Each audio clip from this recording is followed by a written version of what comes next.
Hola, bona tarda, bones tardes a tots. Moltes gràcies a tots i a totes per poder compartir avui amb nosaltres aquest nou esdeveniment. Des de l'RCTV us presentem un cicle de conferències online on els socis del club podreu conèixer a fons diferents temes d'actualitat de la mà de grans experts en la matèria. Aquestes conferències les organitzem conjuntament amb el patrocinador del club Mafre.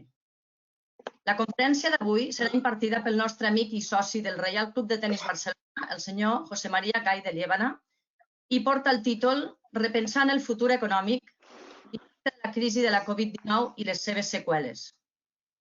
El senyor Gay de Liébana ens farà una àmplia explicació de com està afectant la Covid-19 en la nostra societat i com serà la recuperació econòmica. Un cop acabada la seva exposició, passarem a torn de preguntes. Podreu anar enviant preguntes durant tota la ponència per escrit a través de la plataforma. Trobareu una opció a mà dreta de la pantalla que diu preguntes i allà les podreu escriure. El nostre moderador les traslladarà la pregunta al senyor Gay de Liébana. I bé, seguidament passo la paraula al senyor Sergi Sánchez. Ell és el cap de Relacions Institucionals i Desenvolupament de Xarxes Comercials de Mafre a Catalunya i Balears. Bona tarda, Sergi. Gràcies, Neus. Bona tarda a tothom. En primer lloc, volia donar les gràcies per assistir a aquesta sessió a tots els socis que us heu inscrit a aquesta jornada. I, evidentment, el ponent, el doctor José María Gay de Liébana, que, com ja ha dit la Neus i ja sabeu tots, és soci del club.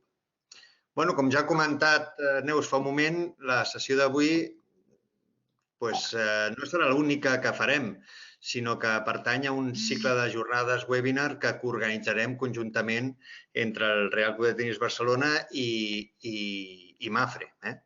Per nosaltres és un honor seguir vinculats al Real Club de Tenis Barcelona, amb qui ja portem diversos anys de col·laboració i encara que sigui a través d'aquest format una miqueta més telemàtic, que són aquestes webinars, estem encantats de poder afiançar una miqueta tota aquesta relació que ja ens uneix des de fa temps.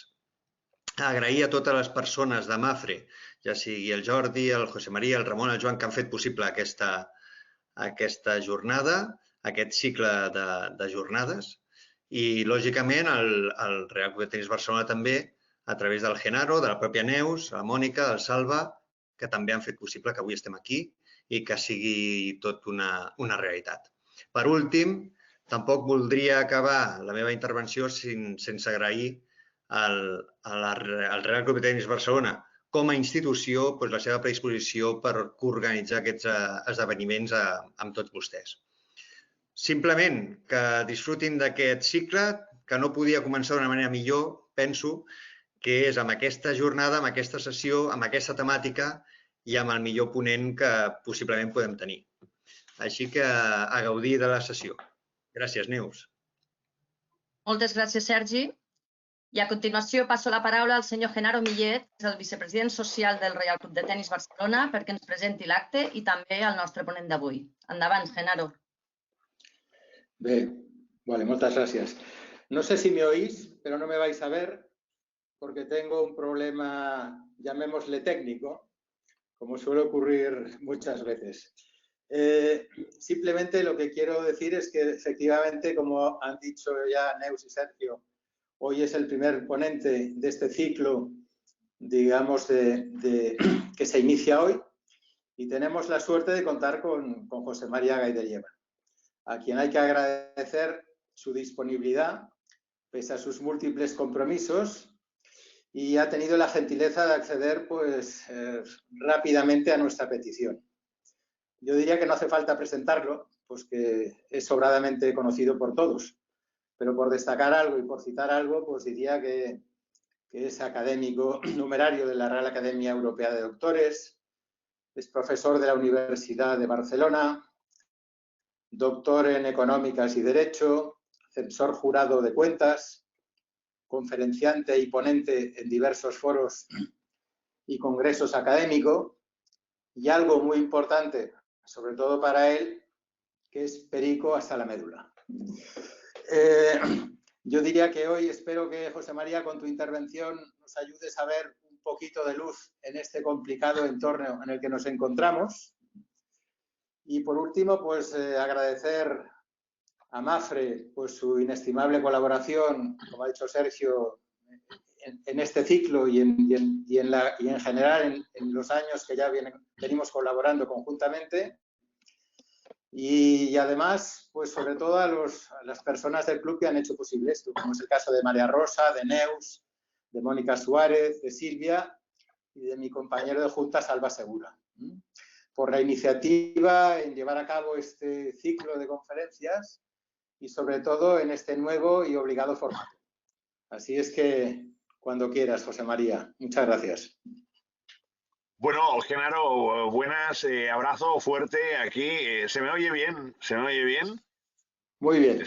Sí, bravo, perfecto. Y está. Bueno, gracias por la presentación. En primer lugar, a Sergio Sánchez, a Mapfre, en este caso, por el patrocinio, la colaboración. Gracias al Real Club de Tenis Barcelona 1899, que para mí es un lujo poder estar aquí, aunque sea, digamos, de manera virtual. Y, por tanto, bueno, pues agradezco muchísimo la diferencia. Creo que tengo alguna reverberación de sonido, pero bueno, en cualquier caso ya se irá arreglando. Y bueno, yo creo que ya me he puesto de blanco riguroso, por tanto, como si fuera al saltar a la pista de tenis. Por cierto, hoy no tengo pista, pero bueno, no pasa nada. Y en cualquier caso, ahora ya solo falta que Sergio Bruguera nos llame para jugar la Copa Davis. Mapfre, Tenis Barcelona, por tanto, ya está todo bien. Yo, un poco, Genaro, agradeciendo la deferencia y sobre todo al hilo de lo que tú comentabas, yo creo que nosotros hemos de ver un poco lo que sería esta época que nos toca vivir, esta era COVID-19, un poco como el español lo está haciendo ahora. Por tanto, yo diría que dentro de lo malo empezamos a ver un poco la luz, ¿no? Por tanto, este sería un poco el mensaje. Pero yo lo voy a hacer todo con una presentación, con el permiso aquí de la organización, y de esta manera iré explicando lo que son las distintas aristas de esta situación que estamos viviendo, ¿no? En primer lugar, yo creo que de lo que se trata es de repensar el futuro económico, de conocer el impacto de la COVID-19, pero también de las secuelas, y de esta forma, cuando realmente analizamos una situación, nos podemos hacer una composición de lugar sobre el diagnóstico y ver hacia dónde vamos, ¿no? Lo primero que yo siempre destaco cuando empiezo a hablar de economía sería pues el Producto Interior Bruto, es decir, cuál es el ranking económico de lo que son los grandes países, las grandes potencias. Y aquí, así me gusta, en primer lugar, destacar lo que es el PIB, ¿no? Es lo que se produce en bienes y servicios, es la medida económica de referencia, y el año pasado, por 2019, el PIB fue de 74,6 billones de euros. Por tanto, quiere decir que todo el mundo produjo una economía, el volumen total, el valor total de la economía producida fue de 74,6 billones de euros. Pero dentro de lo que sería ese total, pues hay una serie de protagonistas principales, como son Estados Unidos, en primer lugar, por tanto es la primera potencia económica del mundo. Conviene siempre ser amigo del número uno, lo digo porque en este caso igual con la tasa Google se enfadan los Estados Unidos de Norteamérica. En segundo lugar, la Unión Europea, de los 27, yo creo que no sabemos valorar adecuadamente lo que representa ser de la Unión Europea, es la segunda potencia económica del mundo, y la tercera es China. Por tanto, todavía tenemos a la Unión Europea por delante de China. Luego estaría la zona euro, que evidentemente está incrustada dentro de lo que sería la Unión Europea, y luego hay una serie de países como por ejemplo Japón, Alemania, India, pero cuidado porque India ya está hecho el sorpaso respecto a Reino Unido, a Francia, a Italia, y esto es interesante porque India es un país que va creciendo a base fundamentalmente de investigación, de desarrollo, de innovación tecnológica, un poco a diferencia de lo que ha sido hasta ahora el crecimiento en China. Luego está Brasil, luego está Canadá, Rusia, está Corea del Sur, un país que tiene mucho mérito porque Corea del Sur, recordemos que cuando estalló la guerra de las Coreas, en ese momento prácticamente el 90% de la población era analfabeta, y al día de hoy pues resulta que más del 70% de la población es licenciada universitaria. Por tanto, quiere decir que ha habido aquí una cualificación importantísima de su población, y en este caso demográficamente se avanza, pero se avanza, digamos, con una gran calidad, como hemos visto en la lucha contra la COVID. Está luego España, estamos más o menos al lado de Australia, geográficamente, ¿no? Y luego tenemos otros países, ¿no? Por tanto, esto sería un poco para ver cuál es el posicionamiento de España dentro del ranking económico mundial. Y aquí tenemos un momento que es un momento clave porque es la firma en el mes de enero de este año entre los chinos y los norteamericanos de lo que era una teórica tregua comercial. Y empiezo por aquí. Y empiezo por aquí porque, de alguna forma, lo que querría destacar es las previsiones que había este año 2020 a nivel económico. Son las previsiones del Fondo Monetario Internacional. Yo aquí voy a ir poniendo numeritos, pero los voy a explicar para que nos hagamos una composición de lugar. Fundamentalmente, el año en rojo es el que hemos de destacar, es el año 2020. Esto era la previsión de lo que iba a ser el crecimiento de la economía mundial. Se esperaba que creciera un 3,3% y dentro de este crecimiento había que desglosar en lo que era de un lado las economías avanzadas y después de otro lo que son las economías emergentes y en desarrollo. Destacar por mi parte lo que es que las economías avanzadas prácticamente ya estaban un poco apagaditas, tal y como podemos contemplar aquí. El crecimiento ya este año decaía con respecto al año pasado. Para el año que viene, en principio, se esperaba también un crecimiento más o menos del mismo rango y, en cambio, los emergentes ya repuntaban, ya tenían una cierta fuerza. Nosotros, cuando empezó 2020, nos hacíamos una serie de cábalas, ¿no? Bueno, estamos hablando de una recuperación pausada, hay atisbos de estabilización. Yo decía, cuidado con el coronavirus, pero la verdad simplemente se quedaba aquí y, en principio, éramos más optimistas que no lo que había sido el cierre de 2019, fundamentalmente porque parecía esa paz que había, o al menos una tregua, entre Estados Unidos y China, la concordia entre Estados Unidos y Europa, a ver que no hubiera problemas de aranceles, el Brexit que fuera ordenado, me parece que va a ser todo lo contrario, la política monetaria acomodaticia, decíamos, hombre, si esto continúa, pues esto nos va a ir bien, la moderación en el crecimiento, y luego también hacíamos alguna conjetura sobre lo que era si el sector manufacturero había tocado fondo y el comercio también, y por tanto ya se empezaba la recuperación. Decíamos, bueno, los servicios se van expandiendo y el gasto de las familias de momento se va manteniendo, además los salarios igual repuntan un poquito, tenemos aquí una inflación muy bajita, hay ayudas desde el punto de vista financiero, y bueno, y en estas estábamos, de repente, pataplam, aquí lo que eran estas caras, todo se va a hacer puñetas. ¿Y por qué se va a hacer puñetas? Porque resulta que está ya lo que es la crisis de la COVID-19. ¿Y esto qué significa? Pues esto significa que las perspectivas económicas para 2020, yo diría que también para 2021, han quedado totalmente destrozadas y que nos ha pillado el virus y todo se viene abajo. Bueno, ¿qué ha pasado aquí? Aquí la primera interpretación, como economista tengo que decir, pues la pifiamos. ¿Y por qué la pifiamos? Hombre, porque los economistas, o al menos yo, tengo fama de cenizo, ¿no? De agorero. Y entonces, claro, la gente no quiere escuchar malas noticias. Por tanto, dices, oye, tampoco le des tanta importancia. Y realmente, a partir de ahora, estamos en servidad de experiencia para cualquier cosa que yo vea que puede ser un cisne negro, advertirlo, publicarlo, promocionarlo, para que la gente al menos esté un poco prevenida, porque esto nos ha pillado. Nos creíamos también igual que éramos un poco seres superiores del primer mundo. Mira, lo del virus este es una cosa de China, de la China profunda, y realmente nos ha pillado. Seguramente también, no sé si a los científicos les ha pillado un poco ahí con la guardia baja o qué ha pasado, y evidentemente los políticos, como estaban con sus rollos de política y politiquería, pues no se han enterado de lo que ocurría. Bueno, al final, ¿qué ocurre? Pues que aquellas previsiones que habíamos hecho sobre el crecimiento de la economía han quedado en nada. Aquí hay muchas cosas, pero simplemente yo lo voy a resumir. Hay que mirar lo que está hacia abajo, por tanto, lo que es negativo, lo otro ya lo hablaremos, pero de momento lo que hay que ver es este año, ¿no? Por tanto, es un año en principio aciago. Lo dice la OCDE. Yo, de las distintas previsiones que hasta ahora se han publicado, cuando preparaba esta charla, escogí las de la OCDE, primero porque son las últimas y luego porque me parece que son un poco las más objetivas y que además tienen una visión global de lo que sería el mundo. Bueno, en rojo está lo que sería la previsión de caída de la economía mundial este año, o sea, es del 6%, no es el 3%, como había dicho el Fondo Monetario Internacional, sino que estamos hablando del 6%. Quiero decir que es un golpe para toda la economía mundial auténticamente muy fuerte. Y aquí en verde, que es un verde, digamos, más cómodo, sería el año 2021, cómo se recuperaría la economía mundial. Y tal y como podemos apreciar, la recuperación de la economía mundial sería del 5,2%, pero eso significa que no recuperaríamos todo lo que hemos perdido en 2020. Por tanto, 2021 será un año todavía en el que tendremos que luchar contra el impacto económico de la epidemia. Pero aquí, en un color un poquito más oscuro, me pongo bien el cable, aquí ya está el cable del ordenador, en un color un poquito más oscuro, lo que tenemos es en un escenario malo. Es decir, que tuviera más impactos, que luego llegue septiembre o que llegue octubre o que llegue noviembre y otra vez que haya confinamientos, que lo que ahora empezamos a valorar mucho con esta nueva normalidad resulta que ya no lo podemos hacer, que tenemos que volver a estar en casa. En este caso, la caída de la economía mundial sería del 7,6% y la recuperación para el año 2021 sería del 2,8%. Por tanto, quiere decir, cuidado, porque este es un escenario realmente muy malo para toda la economía del planeta.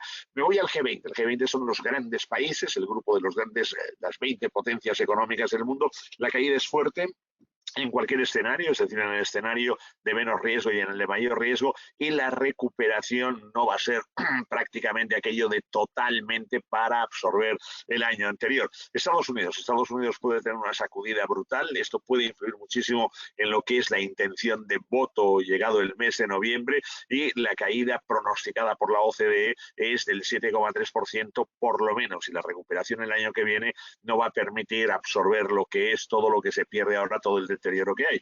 Me voy a China. China es muy curioso porque realmente tiene un crecimiento, una caída, mejor dicho en este caso, del 2,6%, pero esa caída que tiene es una caída la menos fuerte de todas las que hay y que estamos viendo, y esto se debe un poco al efecto de que se ha convertido en la industria del mundo. Por tanto, estos meses los hemos pasado con los proveedores chinos dependiendo de lo que fabricaban, de lo que no fabricaban. En un escenario peor, China de momento ha tenido un rebrote, su crecimiento sería, o su decrecimiento aún sería mayor. Y tenemos Japón. Japón a mí no me preocupa porque Japón siempre va ahí a su manera y de alguna forma siempre tiene un crecimiento muy bajito, pero siempre van saliendo hacia adelante. Tenemos la zona euro muy castigada, es seguramente la parte, digamos, del planeta más castigada, con una caída en el mejor escenario del 9,1, en el peor del 11,5. Y tenemos Reino Unido. Reino Unido también, los británicos, pues en este caso parece que van a sufrir un poco. Y tenemos India, que India pues estaría más o menos en línea con China, por tanto, dentro de lo que sería la caída, más o menos va resistiendo. Y aquí tenemos Europa, la Europa que a nosotros nos interesa, que es la de la zona euro. Alemania caería, pero solo caería al 6,6%, Francia caería al 11,4%, Italia más o menos igual, y España caería al 11,1%. Pero en un escenario que la cosa se complicara, por tanto quiero decir que tenemos más impactos de la epidemia, en este caso la economía española caería de una manera brutal al 14,4%. Yo simplemente lo que querría en ese momento sería hacer una breve reflexión sobre por qué hay una economía que crece o decrece, en ese caso que cae, pero que cae de una manera no tan fuerte, no tan drástica como la nuestra, y por qué la nuestra cae de esta manera. Es un poco por lo que sería el modelo productivo, por lo que sería, digamos, el modelo de economía que tenemos. Los alemanes son más industriales, además Angela Merkel ha puesto todo tipo de ayudas, como ahora yo destacaré, mientras que aquí en España la verdad se ha dicho que tenemos un gobierno que no ha hecho absolutamente nada en este sentido, y además que tenemos un modelo económico que realmente es muy sensible, tal y como vamos a subrayar.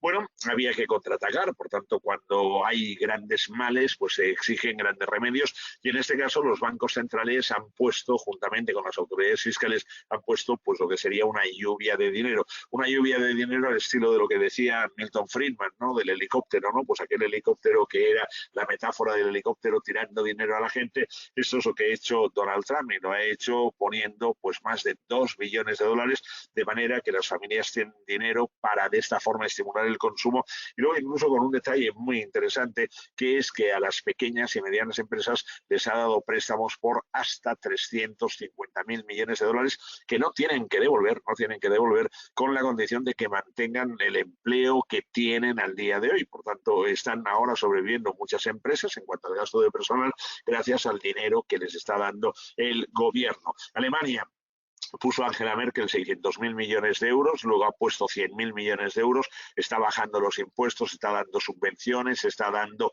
facilidades y ayudas para que la gente se cambie el coche, para que la gente vaya a hacer turismo, al igual que en Italia. En Francia, Macron dijo ninguna empresa va a quebrar, está poniendo también toda la carne en el asador.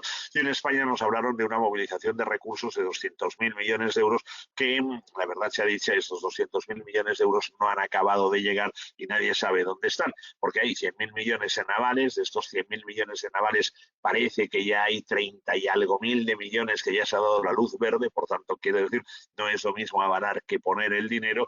Luego hay una movilización de recursos del sector privado hacia el sector público por 83.000 millones de euros. Hay que ver esto qué quiere decir. Yo me temo lo que quiere decir, y si alguien dice, uy, pues yo también me temo, pues efectivamente me temo que esto va a ser una subida de impuestos auténticamente brutal, porque coincide con las cifras que el vicepresidente del gobierno ha dado y que la ministra de Trabajo ha dado, es decir, un incremento de más de 80.000 millones de euros al año por impuestos. Vamos a ver si la Unión Europea lo permite. Y luego no es solo 17.000 millones de gasto público, que son los ERTEs y cositas parecidas. La pregunta es si son suficientes las medidas que toma cada uno de estos estados, o si realmente en el caso de Europa y concretamente en nuestro caso vamos a necesitar del auxilio de la Unión Europea, y para esto vamos a analizar lo que son las finanzas públicas. Bueno, Christine Lagarde ha ido poniendo dinero. Al principio el mensaje de Christine Lagarde no acabó de calar. Es cierto que luego evidentemente ella ha puesto dinero, ha decidido poner dinero, pero también dice, oiga, necesito que los gobiernos y que la propia Unión Europea ponga en marcha palancas fiscales, es decir, que ponga en marcha gasto público aquí para reactivar la economía, porque si no se muere, al igual que Jerome Powell, que es el señor que aparece arriba, que es el presidente de la Reserva Federal. Bueno, es un momento en el que cabe cuestionarse. De hecho, mañana y pasado mañana hay que cuestionarse cuál es el papel de la Unión Europea en la reunión que van a tener ahí los jefes de Estado para ver si se pone en marcha o no el paquete de 750.000 millones de euros. Y en principio aquí hay una fricción. La fricción está entre lo que sería el norte y el sur, por tanto, entre los frugales y los frívolos, o entre los halcones y las palomas, ¿no? En este caso, ¿por qué? Porque el sur, la periferia, Italia, pero sobre todo España, voy a hablar del caso de España, no tenemos ni dinero ni capacidad de endeudamiento y tenemos un déficit y una deuda pública que está al límite. Pero en cambio el norte sí tiene dinero y, por ejemplo, veo aquí los niveles de deuda pública. Alemania, nivel de deuda pública por debajo del 60%, que es el parámetro del Pacto de Estabilidad de los países de la zona euro. Países Bajos, la antigua Holanda, también. Veamos Suecia, Finlandia y Dinamarca. Estos países, en definitiva, dicen, oiga, nosotros tenemos una deuda muy baja, nosotros hemos hecho los deberes a nivel presupuestario, tenemos unas cuentas públicas que no se saldan con déficit. Oiga, nosotros ahora lo que no tenemos que hacer es tener que dar nuestro dinero a otros que lo han malgastado, por tanto, oiga, si quieren dinero en concepto de préstamo y con condiciones, y este es el kit de la cuestión, ¿no? Bueno, estamos ya en España. ¿Qué ha pasado aquí? ¿Cuál es el impacto de la COVID-19 en la economía española? ¿Dónde estamos y dónde vamos a estar? En primer lugar, me gustaría destacar que aquí está la vicepresidenta económica del gobierno, que es Nadia Calviño, que dijo el pasado 4 de marzo que el impacto de la COVID-19, bueno, que sería insignificante, ¿no? Por tanto, esa es la declaración que ella hizo, está en el diario Expansión, y por tanto, del poco significante o insignificante a lo que realmente estamos viviendo, medía un auténtico abismo. Las calles han estado desiertas, hemos pasado unos meses de confinamiento que han sido duros para todos, y en principio esta es la evolución de la economía española, del Producto Interior Bruto en España. Yo destaco sobre todo del periodo comprendido entre el año 2007 y el año 2019 que no vemos, esta es la realidad, una oscilación como muy fuerte, ¿no? En el sentido de decir, hombre, la economía española ha crecido de una manera brutal. No, yo creo que estamos dentro de lo que sería un cierto anquilosamiento, por tanto, estábamos en el año 2008. Esto es en euros corrientes, por tanto, si aquí yo hiciera el efecto deflactor, pues evidentemente estaríamos un poquito peor, ¿no? Pero, digo, en euros corrientes, la economía española produjo en el año 2008 1.108.000 millones de euros y ahora estamos con 1.245.000. Por tanto, el crecimiento no ha sido tan espectacular como, por ejemplo, en China. ¿Qué es lo que va a pasar de acuerdo con las previsiones? En este caso, yo trabajo con las previsiones del gobierno que ha hecho en el año 2020, que nuestra economía va a bajar a 1.119.000 millones, es decir, se va a situar prácticamente al nivel del año 2016, quiere decir que andamos marcha atrás 4 años y que en el año 2021, si todo fuera bien, la economía volvería a resurgir y el PIB se estima que podría ser de 1.216.000 millones de euros, con lo cual nos situaría más o menos en línea con el año 2018. En consecuencia, quiero decir que hacemos un poco lo que sería el papel del cangrejo, es decir, que la economía nuestra se nos mueve un poquitín hacia atrás.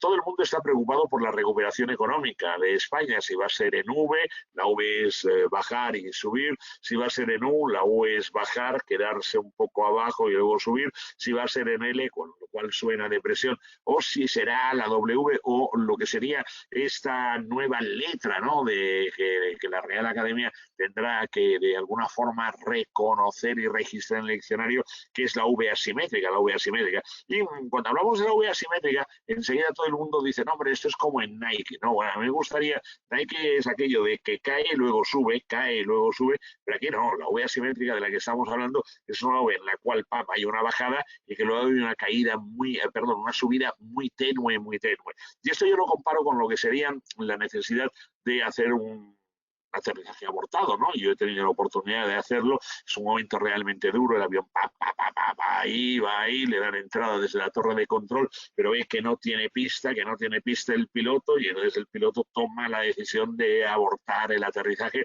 con lo cual lo que dice es reject landing, con lo cual los motores están al ralentí, ahí y tal. Lo que pasa es que en el momento en el que toca con las ruedas sobre la pista, en ese momento rebota, va hacia arriba, go around, no ¡pam! Y es impresionante la subida.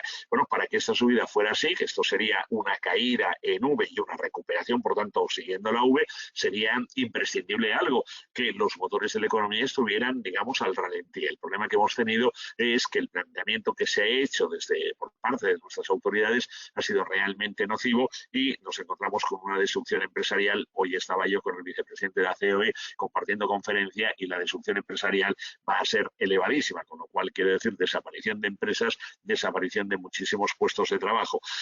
La caída, tomando en cuenta lo que sería la previsión del Banco de España, si en porcentaje nuestra economía estaba creciendo al 2% en el año 2019, la caída, según el Banco de España ahora, sería superior al 11% este año en el, digamos, mejor escenario, y la recuperación sería del 9,1%. Si no hubiera ese mejor escenario, que el escenario fuera peor, el problema que tendríamos es que la caída podría llegar a ser del 15%. Eso supera incluso las perspectivas que planteaba la OCDE. ¿Cuál es la situación de España? Lo digo porque a veces se parece que hay el impuesto sobre las grandes fortunas, aquí que todos somos millonarios. Bueno, a mí me gustaría un poco rememorar la España del SEAT 600, aquella con la cual yo tenía la oportunidad de ir, y cuando íbamos con el SEAT 600, aquí con la vaca y con todo, la vaca que no era la vaca ya la vaca del animal, la vaca para poner las cosas, y aquí veíamos el SEAT 600, decías, hombre, tengo el 850, que es el paso siguiente, y luego ya tenías aquello era de ricachón, ¿no? El tiburón, que era auténticamente espectacular.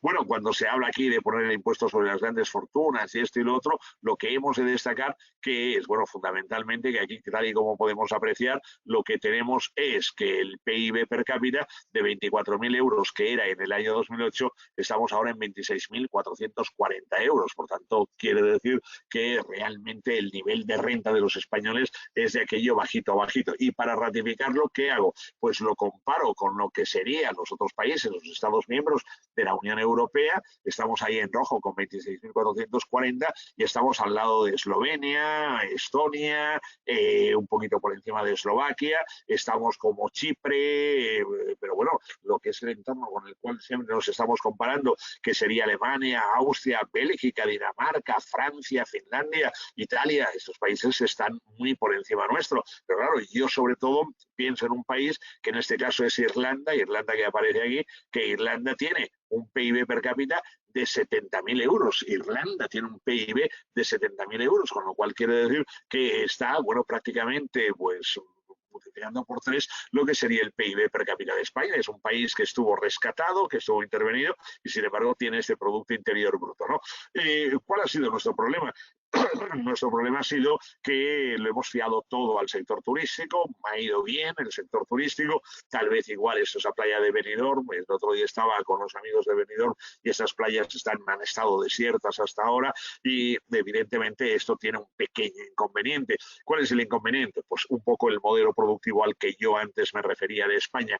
¿Qué ocurre? Que en el año 2019 el peso que tenía aquí la agricultura era del 2,7%, la industria, y ahora voy a perfilar este aspecto, tenía un peso del 14,2%, la construcción del 5,9%, la construcción tiene los ciclos, va oscilando, y los servicios, donde está el turismo, al igual que el comercio, representaba el 68% del PIB. Por tanto, ahí tenemos una exposición muy fuerte a lo que es el sector turístico y, en consecuencia, si no viene gente, yo estoy estos días en contacto con Menorca, en Menorca no ha aterrizado ni un solo turista desde principios de marzo, por tanto ya se han ido los que estaban. Eso quiere decir que la situación es gravísima y en Palma, en Mallorca, aplauden a los primeros 400 turistas que han llegado. Problema que tenemos, nosotros hemos desindustrializado España y, tal y como podemos ver, el peso de la industria manufacturera ha bajado del 38,6% en el año 1973 a lo que es el actual 11%. Por tanto, ¿qué quiere decir?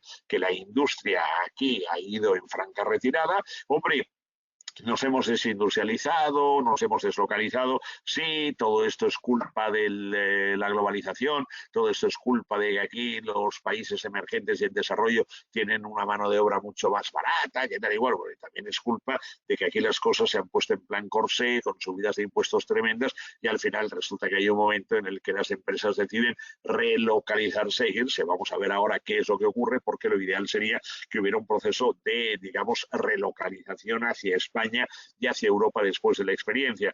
Esto es una calle muy famosa de Mahón, esto es el año pasado, una fotografía, aquí una barbaridad de gente, ven allí, y claro, estas calles ahora están vacías, ¿no? Con lo cual, ¿qué quiere decir? Que todas las tiendas, los restaurantes, los hoteles que emplean a tanta gente se van a quedar realmente en una situación, está el sector turístico muy preocupado, muy preocupado. Nosotros, la gente que trabaja, en el año 2019 el 76% está dedicada a los servicios y a la industria tan solo el 14%, con lo cual este es un hándicap muy fuerte porque no ocurre en el resto de Europa, fundamentalmente en Alemania, en los países del norte, ni tampoco en Irlanda, que el peso de la industria es auténticamente singular. Por tanto, ahí tenemos un pequeño problema. Y como la industria no es lo fuerte, sino que es los servicios y el turismo primordialmente, ¿qué ocurre? Bueno, nuestra tasa de paro ha ido en función de cómo era la situación económica. Estaba ahora, según la EPA, al acabar el cuarto trimestre de 2019 en el 13,8%, pero ahora las previsiones son de lo más agorero. Entonces aquí, para situarnos también, voy al rojo. En principio, de acuerdo con el Banco de España, en el caso de que haya una recuperación temprana, por tanto, quiere decir que ya haya pasado lo peor de la epidemia, la tasa de paro acabará este año siendo del 18%. El año pasado la tasa media de paro fue del 14,1% y esto sería una recuperación temprana. Pero el año que viene, por 2021, como aquí hay los efectos de las empresas que irán diferidamente pues sufriendo, tenemos un aumento de la tasa de paro. En el caso de que haya aquí una recuperación gradual, que vayamos paso por paso, el paro este año podría acercarse al 20% y en el caso de un escenario de riesgo podría acercarse al 24%. Por lo tanto, las cifras son realmente complicadas, coinciden bastante con lo que es la previsión que plantea la OCDE y, en consecuencia, debemos estar prevenidos porque esto va a generar una serie de problemas que ahora yo voy a destacar. Porque esto ha provocado pues un shock global y entonces tenemos una crisis con distintas aristas. Aquí está el vicepresidente, aquí está la ministra de Hacienda y ellos son los que nos van a sacar de lo que es este atolladero. Muy bien, ¿y qué ocurre? Primero, crisis sanitaria. La primera pregunta es ¿por qué se han recortado los presupuestos? ¿Qué se ha hecho? El gasto público, como vamos a ver de inmediato, ha subido y, sin embargo, el presupuesto en sanidad se ha recortado. Aquí ha pasado algo. Tenemos un problema de envejecimiento de la población. y esto afecta a la productividad laboral, pero también resulta que este envejecimiento de la población lamentablemente ha sido malo. Esto pasa en el mundo avanzado donde estamos nosotros. ¿Ha sido malo en qué sentido? Bueno, que necesitamos más recursos para atender a la gente mayor y tenemos una estructura territorial que nos invita a todos a estar en las grandes ciudades. Y bueno, ¿qué ocurre? Que ahora nos damos cuenta que aquellos territorios que no están tan concentrados desde el punto de vista de población, pues han capeado mejor lo que sería ese temporal. La crisis económica, la destrucción de la economía productiva es brutal. El problema ha sido el confinamiento, todo el mundo parado, el parón que hemos tenido. Y luego, claro, aquí ¿qué ocurre? Que hay empresas que igual no tienen resistencia financiera, en donde, pues fundamentalmente tenemos a la pequeña empresa, al autónomo, a la mediana empresa, que igual, bueno, sí, que tienen algunas reservas para tirar un mes o un mes y medio, pero evidentemente este parón de la actividad tan sumamente largo les complica la existencia. Y aquí habrá que ver qué pasa con el capítulo de impuestos, qué pasa con el tema de los ingresos del Estado, pero fundamentalmente yo lanzo una reflexión y es si se está auxiliando o se está aniquilando a nuestras empresas por parte del gobierno. Tenemos una crisis social que está en ciernes, una crisis social que se va a ir agudizando, tenemos los ERTEs, muchos ERTEs van a derivar luego en ERES, expedientes de regulación de empleo, habrá un problema de paro, de desigualdades, de pobreza y aquí hay mucha política social, ¿no? Pero cuando hablamos de estas políticas sociales, yo me hago una pregunta, ¿realmente esta es una política social o es que lo que se busca es tener un caladero de votos para ir comprando los votos a través de lo que sería una economía subsidiada? Y entramos ya en la otra cara, que es la crisis política. Nos damos cuenta de la incompetencia, de la imprevisibilidad que han tenido nuestros gobernantes y no sabemos exactamente hacia dónde vamos a nivel político y por lo tanto vamos con un rumbo como muy errático. Bueno, ¿por qué se ha recortado el gasto público en sanidad? Aquí yo creo que hay unas imágenes interesantes. El señor que va en bicicleta es el primer ministro holandés. Mark Rutte es el que se opone por completo a regalar el dinero a España y a Italia. Es el mismo señor que está abajo en una fotografía justo cuando entraba en el Parlamento holandés, iba tomando un café con el que está al lado de su ministro y se le derramó la taza de café que estaba tomando y entonces como se le derramó le pidió a una de las señoras, a la rubia, le pidió la fregona y se puso a fregar, ¿no? El Parlamento ahí dice, oiga, pero usted es el primer ministro. Y dice, me he tirado yo el café, por tanto lo tengo que recoger. Luego les pidió gamuzas a estas señoras que estaban aquí, expectantes ante lo que estaban viendo, y con las gamuzas las fue pasando por los tornos, pam, pam, pam, o sea, realmente haciendo una obra de arte como el gran Luis las acostumbra a hacer. Bueno, esto es el gasto público en Holanda. Esto me lleva al otro lado, que es el gasto público cuando el primer ministro español se moviliza, que viene a Barcelona de visita, toda esta gente que hay es la comitiva, la seguridad del protocolo, o cuando se desplaza, uno se va en bicicleta o comiendo una manzana y el otro pues va en Falcon, ¿no? Son maneras de hacerlo y de viajar. Bueno, entonces claro, ¿qué ocurre? Pues que mientras que en los Países Bajos tienen un gasto en sanidad que representa en sanidad pública el 7,6% del PIB, pues aquí tenemos el 6%. ¿Y qué ocurre? Pues que aquí tenemos Eslovenia, tenemos Eslovaquia, tenemos aquí Dinamarca, tenemos aquí Croacia, tenemos aquí Bélgica, Austria, etcétera, etcétera. Tenemos aquí Portugal, que destinan más dinero a sanidad que nosotros. Por tanto, aquí ha pasado algo. ¿Qué es lo que ha pasado? Se ha recortado el gasto en sanidad, en salud. Y entonces, ¿dónde va ese?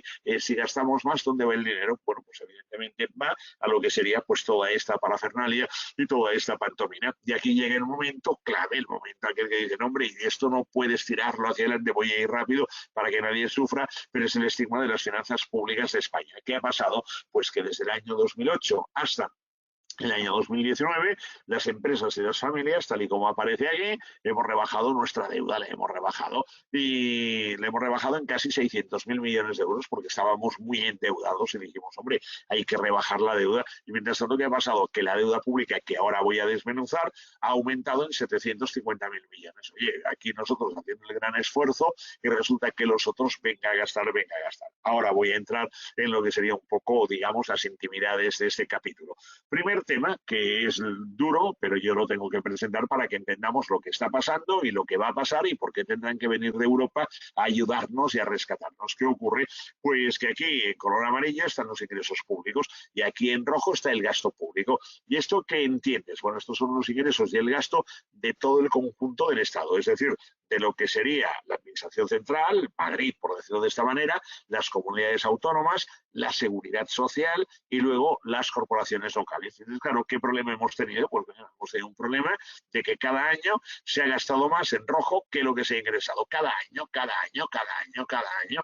Pero es que además, a partir del momento en el que hubo el rescate al sistema financiero, vamos a dejarlo de esta manera, porque así esto quedaba mejor y se edulcoraba un poco lo que era la realidad del trasfondo, ¿qué ha ocurrido? Que de 467.000 millones de euros que teníamos de gasto público en el año 2013, cuando el Fondo Monetario Internacional, cuando Bruselas, cuando el Banco Central Europeo nos estaban controlando, pasamos a tener un gasto este año de 576.000 millones de euros. Es decir, el gasto se ha disparado en prácticamente un 25% del año 2013 al año 2020, pero el crecimiento es auténticamente brutal. Ostras, 577.000 millones de euros, esto es una cantidad realmente astronómica, sí, pero claro, es que esta cantidad astronómica, si lo ligamos con aquel PIB que yo presentaba estimado para este año de 1.119.000 millones, ¿qué quiere decir? Uy, atención ahí, porque quiere decir que el Estado, al gastar estos 576.000 millones de euros,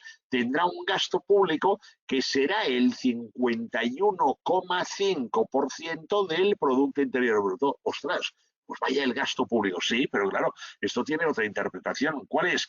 La de que el primer agente de la economía española no es el sector privado, sino que es el sector público. ¿Y esto qué significa?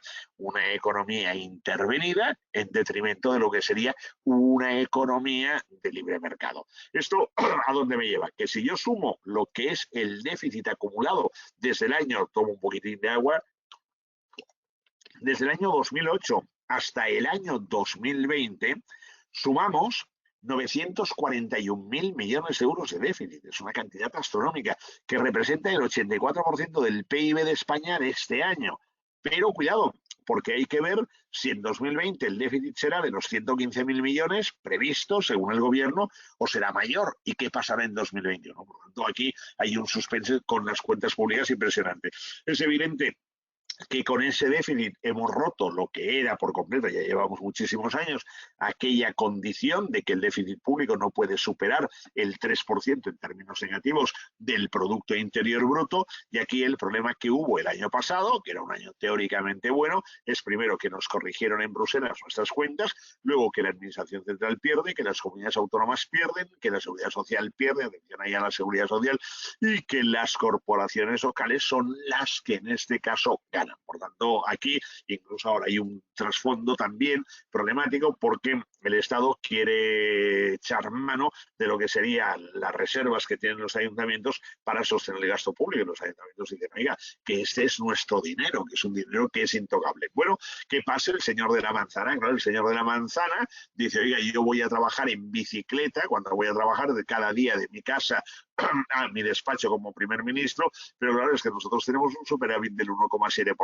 y en Dinamarca tienen un superávit, es decir, en vez de un déficit, un superávit público del 3,7%. ¿Y qué ocurre? Que todos los países más o menos ordenados, los del norte y también los de bloque del este, estos van cumpliendo, y cuidado que Grecia también está cumpliendo, y hay una serie de países igual un poco desordenados, pero fundamentalmente aquí hay los tres principales, que son España, Francia y Rumanía, pero fundamentalmente concentrado en los dos principales, que serían Francia y España. Y claro, esto que dicen, oiga, esto no puede ser, ustedes cada año tienen déficit, mientras que en cambio otros países que cada año tenemos superávit, pues oiga, lo que tienen que hacer es adecuar su gasto público, no pueden gastar lo que están gastando al volumen que tienen de ingresos, o aumenten los ingresos, pero claro, también hay una capacidad por parte del contribuyente de pago de impuestos. Bueno, ¿qué pasa? Que la deuda pública se ha ido incrementando, y tal y como podemos apreciar aquí, en el año 2007 era de 383.000 millones de euros, la previsión para este año es, de acuerdo con el gobierno, de 1.293.000 millones. Luego incluso diré que el Banco de España la aumenta y para el año que viene estaremos en 1.400.000 millones. De acuerdo con los últimos números, esto sería ya 1,5 billones, con lo cual 1,5 billones sería prácticamente más del 130% del Producto Interior Bruto. Y cuando aquí comparo en color claro, en este naranja, lo que es el PIB y en rojo lo que es la deuda pública, que vemos que de tener una deuda pública que era en el año 2007 el 35,8% del PIB, esto va creciendo, va creciendo, va creciendo, y ahora en el mejor de los escenarios estaríamos en el 115%, 113%, pero el Banco de España y anuncia una hecatombe de que la deuda pública este año va a cerrar con el 120% del PIB. Entonces, ¿esto te alerta o te alarma? Sí, hombre, esto es una señal de alerta importante porque quiero recordar que Grecia fue intervenida con una deuda pública equivalente al 110% del Producto Interior Bruto. Bueno, aquí estaría también la tendencia de deuda pública y aquí otra vez, pues que hay unos que tienen los deberes hechos, por ejemplo, Estonia tiene una deuda pública de solo el 8,4% sobre el PIB, tenemos Bulgaria, tenemos Luxemburgo, tenemos una serie de países que realmente son ejemplares, tenemos Países Bajos, tenemos varios estados, y en cambio vamos hacia lo que sería el tropel del final, en donde aquí está Chipre, está España, está Francia, Bélgica, hay algunos que van a mantener sus cotas de deuda pública, pero otros como España que se van a disparar, con lo cual esto nos va a situar en una situación muy peliaguda, al igual que Grecia, ya intervenida, rescatada, al igual que Italia, por tanto estaremos ante realmente un panorama un poco desolador. Bien, dicho esto, en el año 2011 pagábamos entre impuestos y cotizaciones sociales 350.000 millones de euros y ahora el último año 438.000 millones, por tanto ha habido un incremento importante. ¿Qué significa esto? Que si realmente nos van metiendo aquí más y más impuestos, vamos todos a sufrir, digamos, lo nuestro. Y aquí hago una comparación, ya entrando en lo que sería la recta final, entre España e Irlanda, ¿no? Que me parece como muy interesante. ¿Por qué? Hombre, en primer lugar, porque el crecimiento de la economía española ha sido flojito, hemos caído en el año 2013 el 1,7%, luego nos íbamos recuperando aquí, en el año 2019 crecimos al 2%, y el caso de Irlanda es un caso espectacular, y es un caso espectacular por una razón muy sencilla, porque en Irlanda ha llegado a crecer al 25,2%. Entonces, cuando yo presento aquí este dato, me dicen, hombre, te has equivocado. No, yo no me he equivocado porque este es el crecimiento. ¿Por qué? Como Irlanda se ha convertido en un país muy atractivo para el capital extranjero, para las multinacionales, resulta que hay muchas de ellas que están domiciliando los holdings fuera de Estados Unidos en Irlanda, con lo cual todo el dinero fluye hacia allí. Claro, ¿qué pasa? Que mientras que en España nuestro PIB ha pasado de 1.020.000 millones a 1.245.000, en Irlanda de 179.000 millones prácticamente se ha doblado, está en 347.000 millones de euros el PIB. Pero hay detalles que son interesantes, por ejemplo la tasa de paro, pero la recaudación por IVA, muy bien, pero la recaudación por IRPF. Lo digo porque Irlanda tiene la fama de que es un paraíso fiscal, bueno, muy bien, es un paraíso fiscal, pero por impuestos sobre la renta de las personas físicas se recauda una cantidad parecida a la de España. Pero atención ahí, porque es un paraíso fiscal, será un paraíso fiscal, pero en cualquier caso, por impuestos sobre sociedades, recauda el 3,2% sobre el PIB, muy por encima del 2,5%. Y claro, y también hay otro aspecto, que en cotizaciones sociales, aquí que tenemos una carestía impresionante, en España el esfuerzo que hacemos es del 12,4% sobre el PIB y en Irlanda del 4,2%, pero me voy a lo que sería la renta per cápita, que antes comentaba, en España 26.000 euros, en Irlanda 70.000 euros. Me voy al déficit público. España cerró el año pasado con 35.000 millones de euros de déficit público, Irlanda con superávit de 1.339 millones y la deuda pública en Irlanda es del 58,8% sobre el PIB y en España la deuda pública del 95,5%. Por tanto, algo habrá entre Irlanda y España para que Irlanda vaya tan bien y España no vaya tan bien. Entonces aquí digo, hombre, otra vez el Falcon, sí, es otro viaje, este es otro viaje que se hace. Esto era en el mes de diciembre del año 2018 que el presidente del gobierno decidió, en este caso, ir a Lanzarote a pasar unos días navideños a lo que es una finca que es patrimonio patrimonio público, por tanto patrimonio del Estado, que es la Mareta, y entonces ahí, pues para irse, pues él fue en el Falcon, aquí toda esta comitiva de seguridad, y el mismo día, curiosamente, en el que el presidente Sánchez volaba hacia Lanzarote, el mismo día, este señor, que es el señor Michael Higgins, yo creo que se ve, está subiendo al avión, y esta es su esposa, Sabine, que iban con la tropa de Ryanair, aquí iba la tropa de Ryanair, pam, y desde aquí él subía al avión, aquí en el vuelo de Ryanair, que era el vuelo de Ryanair de Dublín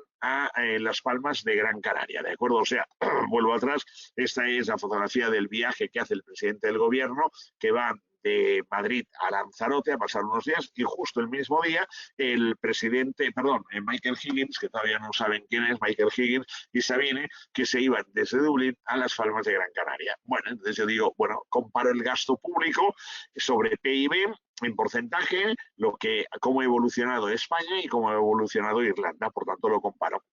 Y digo, hombre, pues en el año 2013, que estábamos con los dos en situación un poco así complicadilla, el 45,6% del PIB era el gasto público nuestro, y en Irlanda del 40,3%. Pero caray, fíjate, aquí en España hemos hecho algún reajustillo, más o menos, pero en Irlanda fíjate que están en el 24,8%. Claro, si ahora acabas de decir, lo he dicho hace unos minutos, que el gasto público en España este año será del 51,5% sobre el PIB, y en Irlanda es del 24,8%, entonces quiero decir que en España el gasto público se dobla con respecto al de Irlanda. Coño, aquí algo falla, ¿no? Entonces vuelvo a lo mismo. ¿Y este señor quién es? Este señor es aquel señor, este de aquí, que estaba subiendo al avión de Ryanair, y esa señora es Sabine, que es su esposa, ¿no? Y entonces dices, ostras, y esta fotografía aquí, este misterio, vamos a desvelarlo. Esta fotografía es el señor Higgins en el avión, en el vuelo de Ryanair. Y esta fotografía es con Manolo y con Juanjo. Coño, Manolo y Juanjo, ¿quiénes son? Son unos señores que son el dueño y el maître de un restaurante en Las Palmas de Gran Canaria. Ostras, ¿y qué hace el señor cómo ha dicho, Higgins? Sí, el señor Higgins firmando aquí. Pues el señor Higgins firma aquí porque lo han reconocido Manolo y Juanjo. Ostras. Y al lado está Sabinera, su esposa. ¿Quién es este hombre? Este hombre es el presidente de la República de Irlanda. Por eso el gasto público en Irlanda es del 24,8%, y en España superará este año el 51%. Es o volar con Ryanair, que a mí tampoco me acaba de gustar, o volar con Falcon, que a mí me gusta. Bueno, pero en cualquier caso hay lo que sería el decoro en este caso. Bueno, ya estoy al final. Ahora hemos de repensar el futuro. ¿Qué pasa con la COVID-19? Bueno, en primer lugar, habrá un aumento del malestar social. Creo que todos estamos de acuerdo. Hay unos riesgos sobre nuestras finanzas públicas que he intentado describir. Ya sé que aquí hay mucho baile de cifras. Ahora estoy a la entera disposición de todos los asistentes. Hay un problema de deterioro y la radicalidad de nuestra clase política, y hay algo que a mí me preocupa, reforzar el sector público, hacerlo más eficiente. Esto al final, ¿qué es lo que va a ocurrir? Cuidado que no vayamos hacia otra economía que no sea la economía de mercado. Hay sectores económicos muy dañados, el turismo está realmente fatal, el deporte lo estamos viviendo todos en primera persona, los espectáculos deportivos, bueno, a mí particularmente, lo digo sinceramente, me va muy bien, es decir, que no vaya gente a los estadios, creo que era la medida más cuerda, más racional que se podía tomar. Esto se hubiera tenido que tomar desde el principio de temporada. Desde que se ha tomado esta medida, el Español no ha perdido ningún solo partido, ni perderá ni un solo partido, y saldremos de esta situación económica con el Estado sobreendeudado, las familias sobreendeudadas, las empresas sobreendeudadas. Seguramente entraremos en una nueva edad media, vamos a estar cibercontrolados, es decir, ya empieza por la temperatura, empieza por lo otro y tal, vamos a ir con pulseras, nos van a inyectar un chip. También otra pregunta, ¿qué pasa con el ahorro? ¿Seremos ahorradores o seremos inversores? Otra pregunta, ¿y el transporte aéreo qué va a pasar? Pues hasta el año 2023 el transporte aéreo no espera recuperar los niveles de 2019. El auge del comercio electrónico, bueno, lo estamos viendo, ¿volverá por sus fueros el turismo como motor de nuestra economía? Seguramente sí. ¿Qué pasará con el mundo del deporte, los clubes, las competiciones? Habrá que reinventarse. Yo creo que nos vamos a tener que reinventar como hemos hecho en el tenis, ¿no? Nos hemos reinventado. Las grandes empresas están bajo lupa, por tanto tienen que actuar de una manera, digamos, como muy decorosa. El papel de la banca que ha ayudado de una manera brutal a lo que es, en este caso, el sector privado, a las familias, a las empresas, se ha convertido en el ángel de la guarda. Tenemos un problema de desglobalización y de tendencias ahora proteccionistas. La gente no quiere que haya ese fenómeno de la globalización. Hemos tenido que depender de China, de las mascarillas, de las batas, de los respiradores. Muy bien, se abren ante nosotros retos, ¿no? De decir, oye, tenemos que intensificar, tenemos que apoyar a sectores. Hay un tema clave, es de investigación y desarrollo, la innovación tecnológica. Hay un sector primario que ahora valoramos adecuadamente. Tenemos una España vaciada que habrá que repoblar. Tenemos un aprovechamiento de infraestructuras que están por ahí, que se hicieron en años aquí de exuberancia, y universidades que se podrían fomentar y convertirse en ejes de los polos de desarrollo industrial, económico, social, agrario, que tenemos que poner en marcha, pero además también de la mano de lo que sería la tecnología, la transformación digital, servicios de alto valor añadido. Hemos de procurar descongestionar un poco las ciudades. Esto significa vivir en el campo. Hombre, es maravilloso y tal, sí, pero los que han estado confinados en el campo estos meses, pues realmente dicen, oye, yo estoy bien de lo que sería el ambiente campestre, porque al final también lo que yo quiero es la ciudad. Y bueno, pensamos en reindustrializar Europa. Estamos ante una transformación productiva y digital, yo diría que tremenda, que nos diría a nosotros hace 3 meses que hoy estaríamos haciendo aquí esta charla virtualmente. Incluso me han dicho que igual se plantea hacer alguna cena social, Genaro luego lo confirmará, alguna cena social virtual, es decir, cada uno se pone delante de la cámara, van con unos platos y tal, siguiendo las indicaciones del chef, aquí va marcando y tal.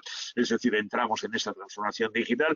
No sabíamos nada ni del GoTeam, ni de Microsoft, ni de Zoom, ni de estas cosas y tal, y al día de hoy ya se ha convertido en lo más normal del mundo.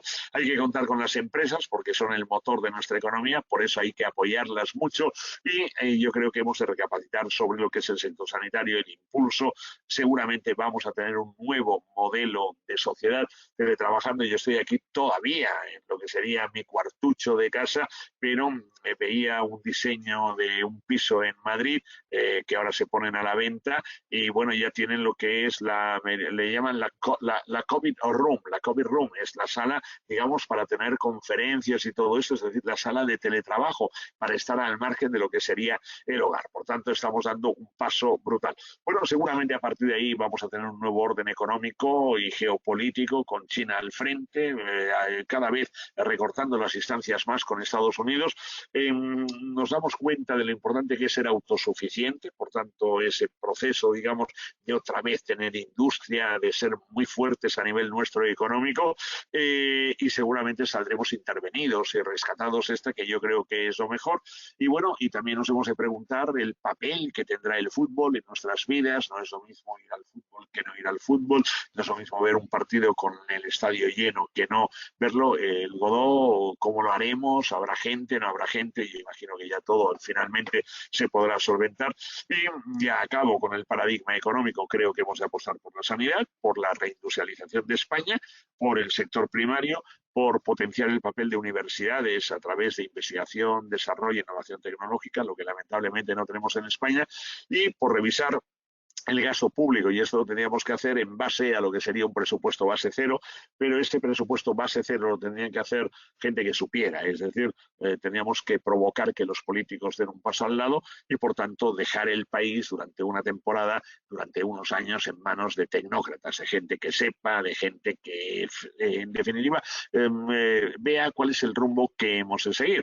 Y este es el camino. En cualquier caso, yo recuerdo, y quiero recordar, y con esto ya concluyo, que en el año 1958 habían 2 chavales que trabajaban en Elizalde, que era una fábrica que había de motores para aviación en el Paseo de San Juan, que se llamaban Manolo de la Calva y Ramón Arcusa, y esos chicos eran aprendices o estudiaban en la escuela industrial, estudiaron maestría industrial, y allí ellos coincidían y tal. Además, estos chicos empezaban a cantar y tal, se presentaron a un programa de Radio Barcelona, y el locutor se equivocó, tenían otro nombre, y lo rebautizó como Dúo Dinámico. En el año 58 presentaron esa canción: resistiré, erguido frente a todo, me volveré de hierro para endurecer la piel, y aunque los vientos de la vida soplen fuerte, soy como el junco que se dobla, pero siempre sigue en pie. Y en el año 2020, Manolo, 83 años, Ramón, 84 años, están esperando ya que acabe el confinamiento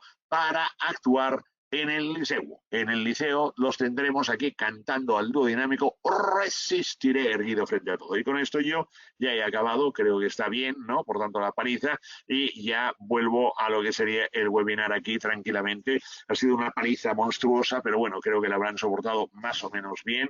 Ahora me someto al turno de preguntas. Genaro, ¿estás por ahí todavía? Estoy. Hombre, Salva también está por ahí, Sergio también está, Neus también está. Habéis aguantado estoicamente, yo no hubiera aguantado tanto rato, ¿eh?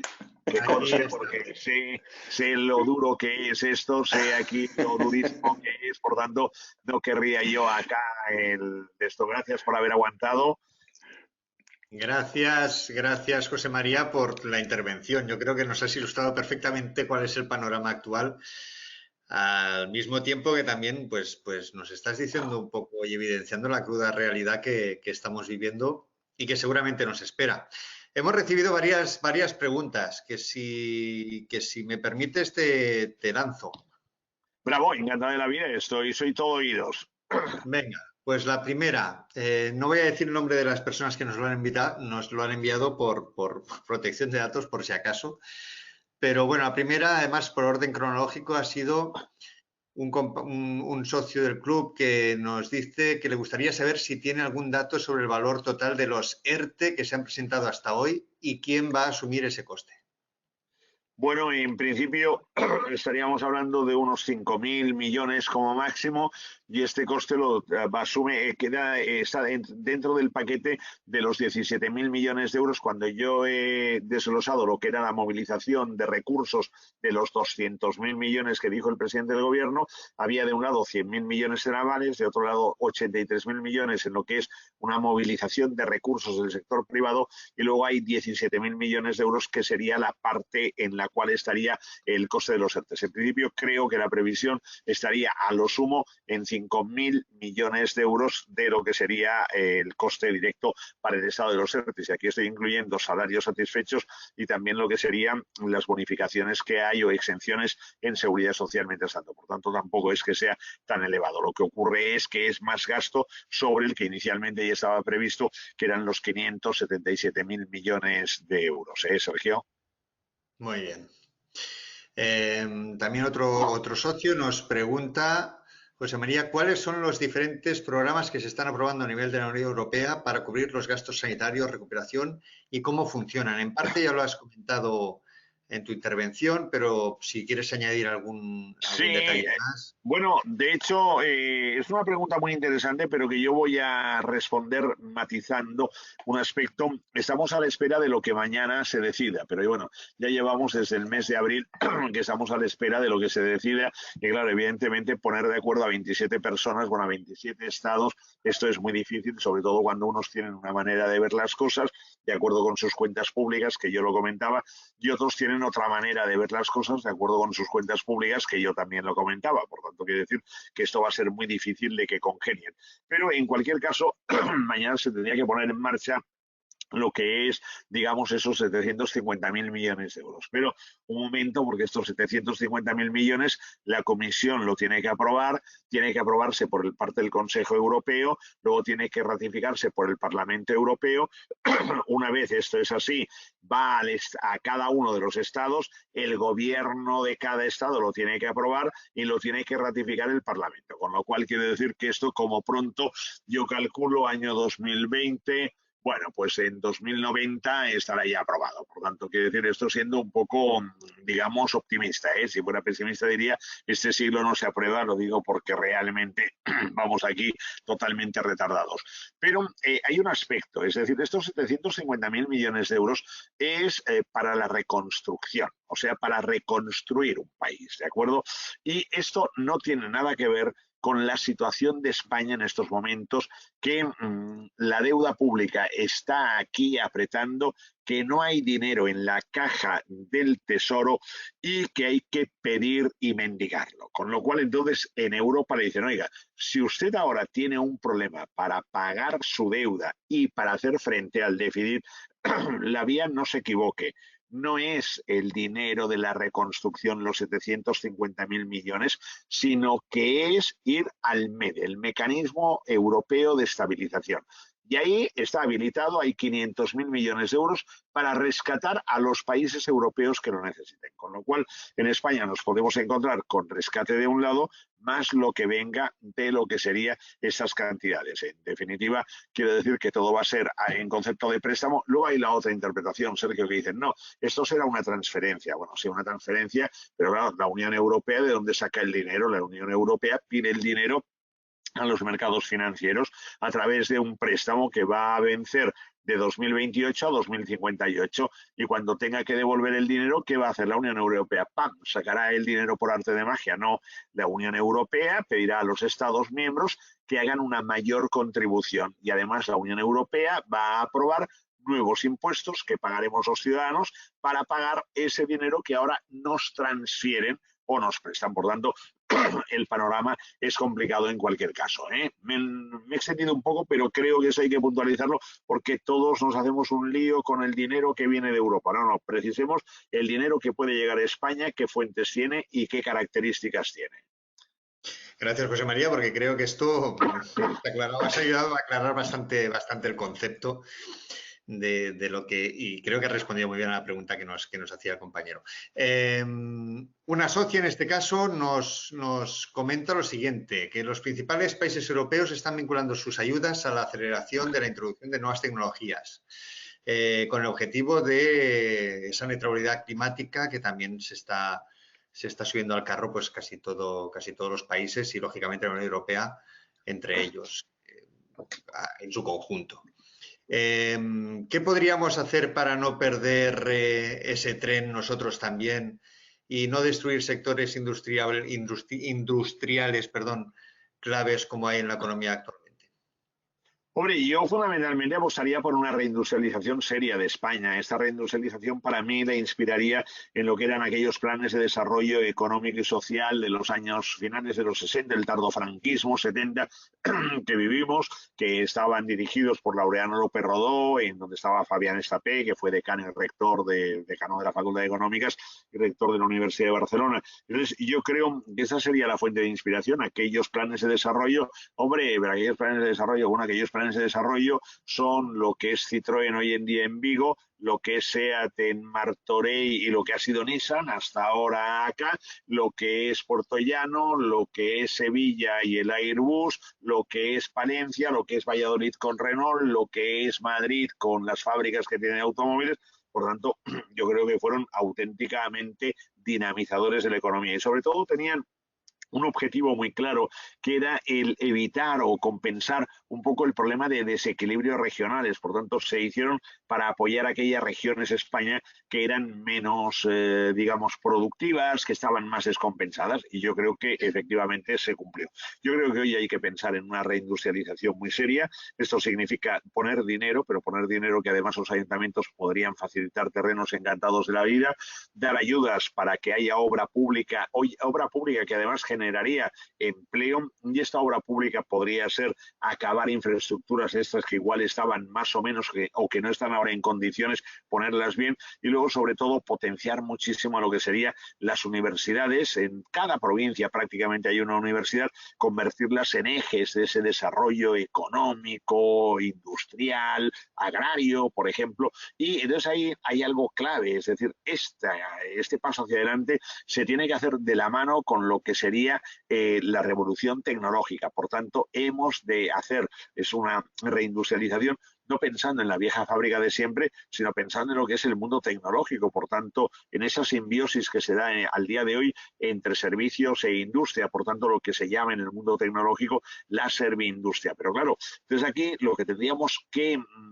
recabar sería que vinieran inversores de fuera. Por tanto, estoy pensando en las tecnológicas, en las grandes tecnológicas y en las medianas tecnológicas que vinieran. Y para eso hay que tener una capacidad de seducción. Si no tienes capacidad de seducción, no te van a venir. Pero claro, ¿qué hándicap tenemos? Que aquí se aprueba la tasa Google, y claro, dicen todas estas compañías, hombre, oiga, si ustedes ponen la tasa Google, cruz y raya, aquí ya les hemos visto suficiente. Por tanto, yo creo que este sería un paso crucial. Luego viene la transformación digital. Sergio, yo no sé, tú hace 3 meses si estabas muy metido en lo que sería todos estos bailes digitales que hacemos, pero fíjate dónde estamos hoy, ¿no, Sergio? O sea, es decir, y esto ya se convierte prácticamente, fíjate, yo incluso si necesitas papel higiénico, como había la carencia esta, también tengo papel higiénico. Lo que pasa es que sería virtual el que podría dar en estos momentos, ¿no?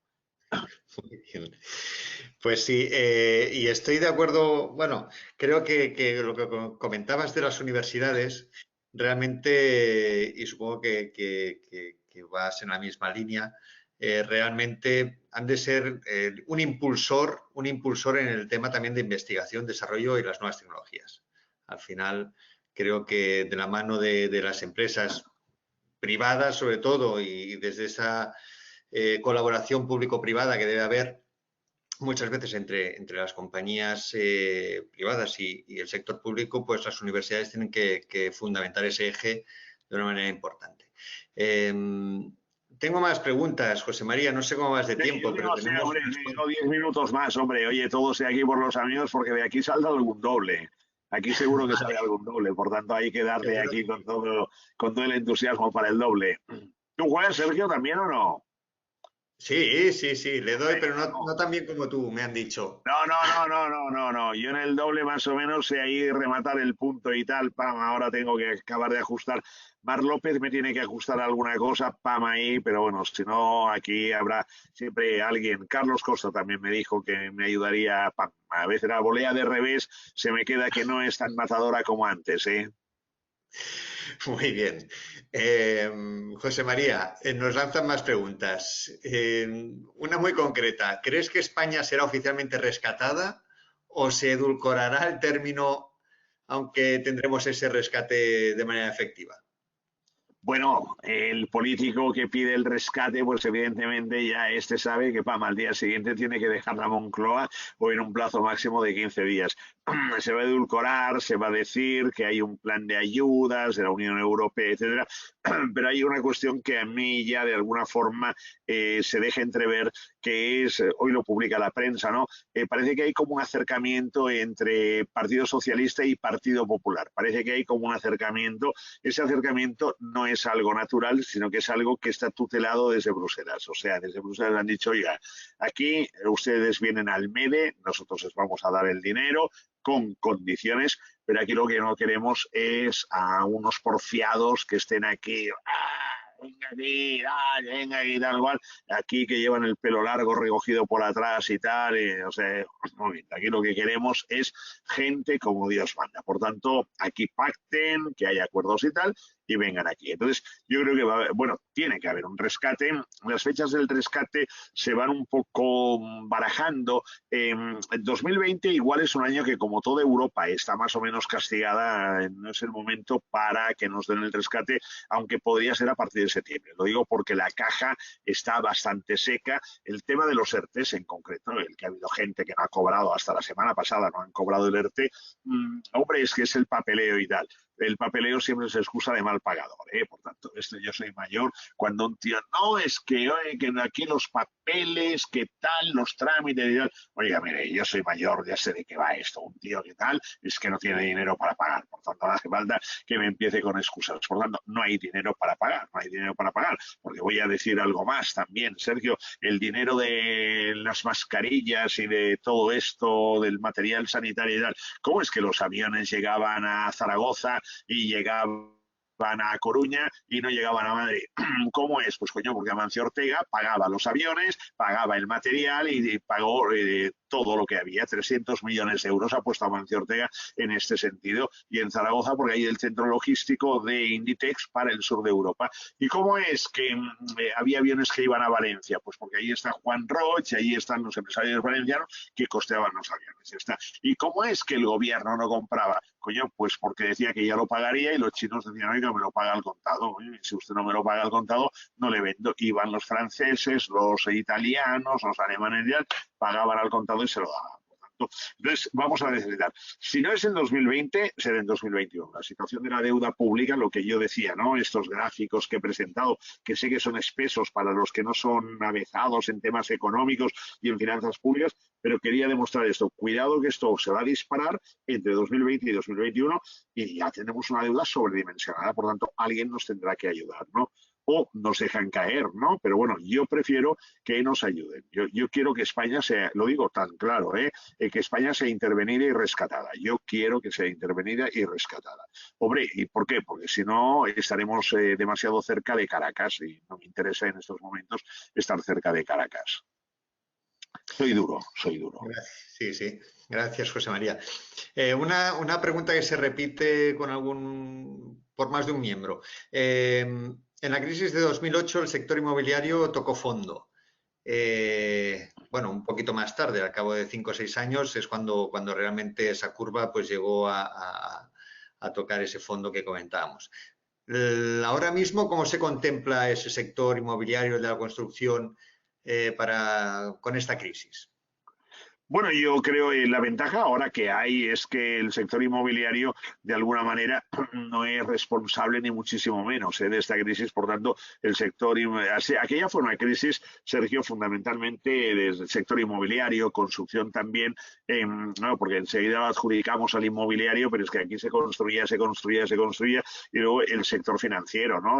Pero cuando digo sector financiero también a mí me gustaría precisar, incluso lo digo porque Mapfre pertenece al sector financiero en el sector de seguros, que cuidado, porque aquí lo que había era un problema de cajas de ahorros, es decir, fundamentalmente hubo un problema de cajas de ahorros que eran donde estaban los políticos gestionando. Entonces ahí empezaron a dar una serie de créditos, me voy a la Castilla-La Mancha, etcétera, y pasó lo que pasó. Por tanto, quiero decir, y luego la banca que ha sobrevivido, la banca que está hoy en día actuando y que nos está ayudando, es la banca que ha recolectado lo que era todo eso, todo ese estropicio, que evidentemente se le ha dado un dinero de ayudas. Pero aquello fue una crisis que estaba focalizada. El mejor ejemplo de esto es Irlanda, es decir, a mí me gusta mucho la economía irlandesa y las finanzas públicas irlandesas porque demuestra cómo en un momento determinado un país va mal, se hacen las cosas mal, pero el foco de la crisis estaba en el sector inmobiliario y en el sector financiero. Se atajó esto y hoy Irlanda es un país boyante, pero tan boyante que ya ha pagado todo el dinero que le dieron, mientras que España solo ha pagado 4.000 millones del dinero que le dieron. Por lo tanto, decir, estos son boyantes, estos son cumplidores, igual que Portugal, y aquí nada, por eso vienen los problemas que tenemos. Entonces ahora el problema es que es una crisis esta total, o yo diría transversal, ¿no? Como se dice ahora, que afecta a todos los sectores. Por tanto, el sector inmobiliario, yo no me preocupa mucho el sector inmobiliario. Evidentemente vamos a vivir un impasse en donde la gente no va a tener capacidad adquisitiva para comprar un piso. El de nueva construcción probablemente ajuste un poquitín el precio por lo que sería la capacidad adquisitiva. De hecho, estos pisos que yo estaba mirando en Madrid justo están bajando el precio, es decir, es una promoción nueva y bajan el precio en una muy buena zona de Madrid, bajan el precio, por tanto, quiere decir, se ponen a tiro. Vivienda nueva, con la COVID Room, he hablado de la COVID Room, la COVID Room es donde para la videoconferencia, aquí el teletrabajo y tal, o sea, al margen de la cocina de casa, porque si no te encuentras que estás haciendo una conferencia de estas que hacemos y estoy con la presidenta de una gran empresa, no voy a decir su nombre ahora, y de buenas a primeras se ve que estaba al lado de la cocina y le aparecen los niños por allí, mamá, ella se giró y tal. Nos había advertido a todos los intervinientes que cuidado, que nada de gente por allí ni nada, que estuviéramos aislados. Y yo cuando vi la puerta de detrás de ella que se abría y la cabeza de una niña asomando y tal, dije, ay, mi madre y tal. Bueno, entonces aquí, en definitiva, el sector inmobiliario, yo creo que nueva construcción puede ajustarse un poquitín. La vivienda usada, va a depender de lo que sea la necesidad de monetizar patrimonio. Cuando digo monetizar patrimonio, quiero decir, hombre, yo tengo un piso y ahora necesito dinero, lo pongo a la venta y, claro, como hay otros que están a la venta, para hacerlo más atractivo, lo que hago es que rebajo un poco el precio. Entonces ahora hemos empezado que es el 5, que es el 10%, pero todo va a depender de aquí, de lo que yo necesite y la prontitud con que lo necesite. Por lo tanto, creo que habrá un reajuste. Tema de alquiler, ahora tenemos un boom del alquiler porque el confinamiento ha provocado muchas separaciones, muchos divorcios y tal, pero luego veremos lo que pasa porque evidentemente ahora de momento te vas a buscar un piso para abandonar el hogar o lo que sea, pero luego imagino que ya esto se restablecerá y la gente no podrá pagar con todo el panorama de empleo que vamos a tener, no podrá pagar alquileres muy elevados, ¿no? Por tanto, yo creo que habrá un reajuste, pero diría que sería transitorio este reajuste y luego porque no es una crisis del sector inmobiliario, sino que es una crisis generalizada, ¿eh? Pues José María, si me permites, ya tengo la última. Perfecto, y las que hombre. quiero responder las Y dejamos. aquí ya tengo la pelota, ¿eh? Tengo la pelota aquí, ¿eh? Aquí también tengo la pelota, o sea, falta la raqueta. Bueno, pues te hago la última y ya te dejamos que vayas a No, jugar no, a porque no tenis. tengo pista ni tengo contrincantes. Y fíjate que yo hago aquí un pequeño detalle, porque yo ya voy vestido de tenis, ¿eh? Por lo tanto, lo digo porque como Salva, le he dicho, Salva, ¿cómo voy? Me pongo el traje y tal. Me dice, no, de tenis como si estuviéramos en el snack. Pues yo me he puesto de tenis como si estuviéramos en el snack. Muy bien. Pues José María, la última y así ya te liberamos, que llevas un buen rato ya pues explicándonos un montón de ideas y de situaciones que la verdad es que la situación es complicada, la estás dejando muy clara, pero que saldremos. Eso es lo que al final tenemos que tener todos claro, que al final se saldrá de todo ello. Venga, la última, la lanzo. Nos dicen, es bastante claro el aumento del inmenso gap entre ricos y pobres. ¿Cómo se puede afrontar el futuro con esta nueva realidad y si este es el nuevo capitalismo que nos espera? Bueno, yo diría que fundamentalmente la diferencia esta viene de lo que sería el modelo de economía que tenemos. Por tanto, no quiero decir que haya ricos porque hay ricos y pobres porque hay pobres, porque lo que es el proletario yo creo que está pasado ya la historia. Esto es de los libros de Marx y al día de hoy lo que hay es el capital humano, por tanto la integración de la gente. Esto en Estados Unidos lo estamos viviendo, ¿no? Fundamentalmente cuando al trabajador se le dice, oye, mira, tienes este sueldo y además tienes opciones sobre acciones y al final resulta el propietario de la empresa es pues unos señores que son los capitalistas, pero luego también todos aquellos trabajadores que se vinculan a la empresa tienen unas opciones sobre acciones que ejercen, que no ejercen y a algunos de ellos les interesa, bueno, a muchos, a la mayoría, les interesa hacer la empresa muy fuerte, porque cuando ejercen esas opciones sobre acciones es precisamente en el momento en el que se acerca ya la jubilación, con lo cual quiero decir, como he puesto el valor de mercado de la empresa muy alto, yo me jubilo y gano aquí un potosí de dinero gracias a la empresa y me interesa continuar vinculado a ella para sumar. Por tanto, yo creo que este es un tema de nuestro modelo, el modelo productivo, en definitiva. Si nosotros aquí tuviéramos otra idea, tuviéramos desde la parte gubernamental políticos que supieran encarar cómo tienen que ser las empresas, de qué manera tienen que funcionar, no habría ningún problema. Por tanto, en este sentido, ¿qué ocurre? Yo prefiero que más que ricos y pobres haya pues lo que es esta renta per cápita que hay en Irlanda de 70.000 euros. 70.000 euros quiere decir que un tío en Irlanda por término medio gana 70.000 euros. 70.000 euros está muy bien, quiero decir, a ver, está muy bien. Dentro de nuestro mundo está muy bien 70.000 euros. Lo que no se puede aguantar son 26.000 euros y en el año 2008 eran 24.000 euros. ¿Qué ha pasado aquí? Pues lo que pasa es que tenemos un modelo productivo de bajo valor añadido. Si tuviéramos aquí una industria potente, si tuviéramos aquí unos servicios financieros de alto valor añadido, unos servicios en general como Silicon Valley, ¿qué pasaría? Que seríamos aquí realmente brutales. Ahora bien, hay una cuestión, entonces, ¿y aquí en España por qué no lo tenemos? Coño, pues no lo sé, ¿por qué no lo tenemos? ¿Y por qué resulta que cada vez que indago en una compañía, una gran compañía que tiene talento, ahora por ejemplo los de la vacuna, coño, resulta que en todas estas, en la primera que es en Moderna, en los laboratorios Moderna, coño, resulta que hay un señor que es Juan Andrés, que es el responsable, y este señor es de Madrid, y este señor se fue hace 30 años de Madrid a Boston para desarrollar su carrera. Entonces, tenemos el talento, lo tenemos todo. ¿Qué hemos de hacer? Conseguir esto aquí, y si realmente la gente es talentosa y tenemos un modelo económico que se ajuste a esto, ya estaría arreglado. Pero esto alguien lo tiene que dinamizar, alguien lo tiene que dinamizar. Por tanto, al final, el problema es de los que rigen los destinos, es decir, como la Junta, ¿no? Si la Junta marca una línea, pues hombre, iremos todos en esta línea. Entonces, la Junta es como el gobierno, y entonces, ¿qué hemos de hacer?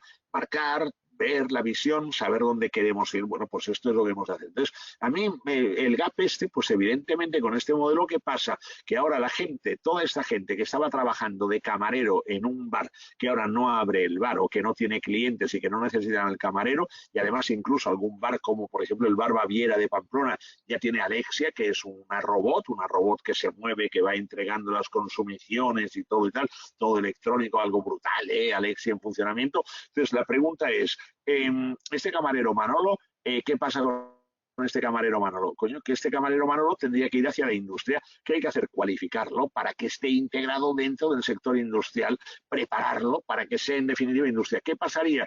Que el sueldo medio en industria es el doble que el sueldo medio, bueno, el triple o el cuádruple que el sueldo medio en servicios y en según qué hostelería. Por tanto, esto es lo que hemos de hacer y necesitamos gente que sean Moisés, que nos sepan guiar hacia la tierra prometida, Sergio. Yo en cualquier caso, yo soy del Español y por lo tanto esto me da una fuerza ante la adversidad tremenda, todo el mundo lo sabe, porque evidentemente el día que pierde el Español al día siguiente no voy por el tenis, porque claro, como todo el mundo se va a meter, espero 2 o 3 días de a ver qué ha hecho el Barça, más que nada por si las moscas, lo digo en broma. Pero esto es el reflejo, estábamos en el pozo y hoy ya no estamos tan en el pozo. Bueno, pues en definitiva vamos a sufrir, seamos conscientes, pero que necesitamos que haya alguien que sepa lo que tenemos que hacer. Bueno, pues esto es lo que yo pido, ¿no? Alguien que sepa realmente lo que tenemos que hacer para sacarnos. Y entonces, para cambiar el modelo de España, ¿por qué Alemania no sufre tanto? ¿Por qué Estados Unidos se rehará con facilidad? Pues coño, porque son economías, otro tipo de economía. ¿Por qué el norte es como es? Bueno, ¿y por qué no hay tantas desigualdades? ¿Cuánto invierte cualquier país del norte de Europa en investigación y desarrollo? El 3%, en Suecia el 3,3%. ¿Cuánto destinamos en España? El 1,2%. ¿Cuántos son 14.000 millones de euros? ¿Cuánto destina Amazon cada año a más de 36.000 millones de dólares? Pues claro, ya está, Amazon va por ahí, Finlandia va por ahí, Suecia va por ahí, y en España vamos así como estamos. Pero bueno, siempre con entusiasmo, ¿eh? Muchas gracias, José María. Y gracias, Neus, gracias, Genaro. No sé si queréis intervenir o damos está por ahí. Por finalizada la sesión de hoy. Y gracias a todos los asistentes que simplemente ya con sus preguntas pues han demostrado también tener un nivel, bueno, estar al día y estar preocupados por la situación que estamos viviendo. Gracias de nuevo a todos. Gracias, Neus, que ahora sí que et veig. Gracias Sergio y muchas gracias José María, ha sido muy interesante lo que nos has contado. Bravo Neus, has sufrido, ¿no? Por eso. No, pero muy bien. Gracias por tus consejos y... Genaro ya ha desaparecido, ya. No, pero te oigo, ¿eh? Ah, hombre. Te estoy oyendo.